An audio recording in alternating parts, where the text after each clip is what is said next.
Assalamualaikum dan salam sejahtera. Welcome back to EasyFast. Terima kasih kepada yang telah menekan tombol subscribe dan juga tombol loceng. Yang belum jemput-jemputlah menekannya. Okey? Dan sokongan anda juga. Okey, pada video kali ini sangat menarik untuk kongsikan. Ramai sangat yang bertanya berkenaan dengan penambahbaikan bantuan JKM, Jabatan Kebajikan Masyarakat. Okey, seperti yang telah pun dipersembahkan oleh Yang Amat-Amat Perdana Menteri pada pembentangan Belanjawan 2026 yang lalu. Okey, apa je yang berkenaan dengan JKM ni? Jom kita ikuti. Jom kita mulakan. Baik, perkara pertama yang Amy nak jelaskan, nak berkongsi tentang intipati belanjawan yang melibatkan JKM ni antara perkara pertamanya adalah pihak kerajaan memperuntukkan kira-kira 3.1 bilion ringgit untuk bantuan dan skim kebajikan JKM 2026 yang akan dinikmati oleh lebih 560,000 penerima. Okey, peruntukan ini adalah peningkatan berbanding sebelumnya. Maksudnya sebelum ni tak adalah sampai 3.1 bilion ringgit. Tapi untuk tahun 2026 berjumlah 3.1 bilion ringgit peruntukan yang disalurkan untuk orang cakap bantuan dan skim kebajikan JKM.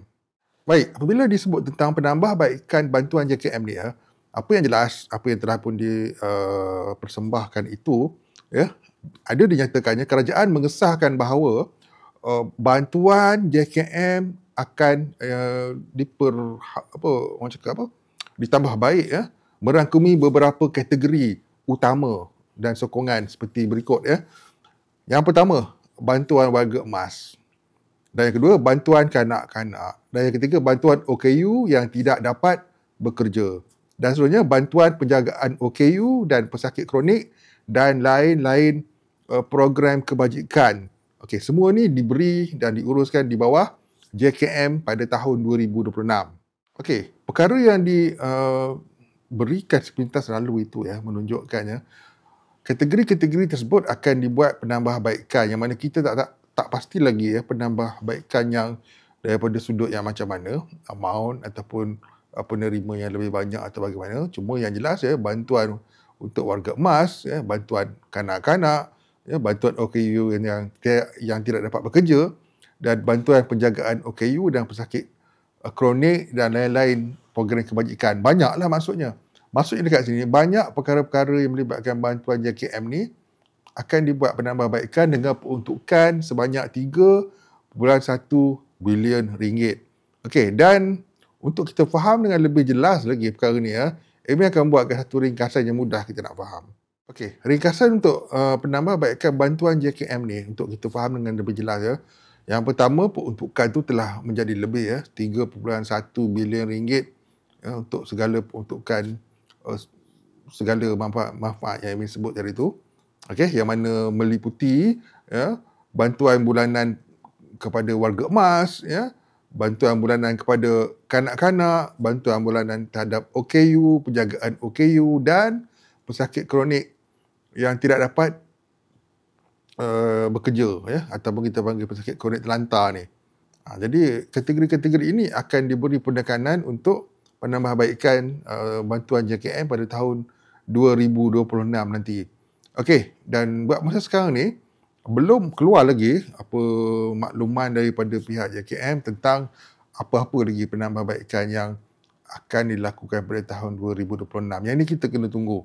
Okey, dan seperkara lagi sekarang ni kita dah dimaklumkan dan penerima warga emas pun dah menerimanya kadar asas untuk bantuan warga emas tu telah pun menjadi RM600 daripada RM500 menjadi RM600 untuk warga emas dan untuk kanak-kanak pula RM250 yang terkini daripada dulunya RM200 ada peningkatan.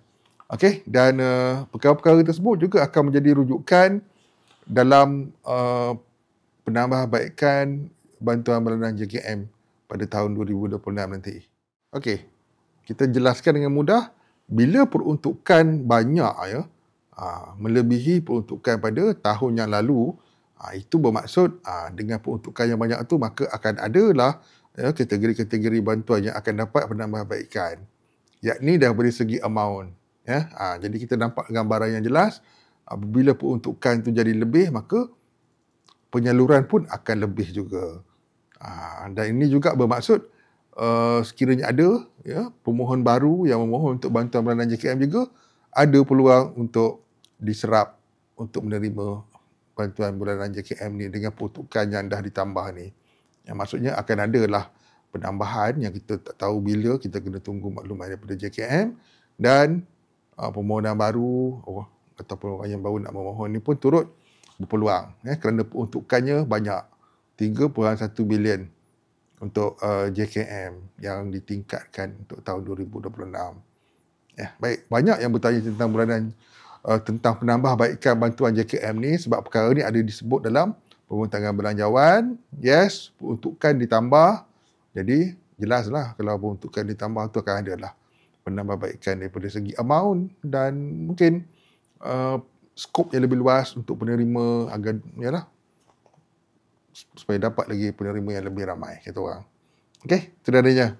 Semoga jelas dengan apa disampaikan. Buat masa ni, itu saja yang boleh disampaikan berdasarkan belanjawan yang telah dibentang dan seperti dah dimaklumkannya, perkara yang melibatkan JKM ni haruslah dipersembahkan oleh pihak JKM sendiri nanti. Apakah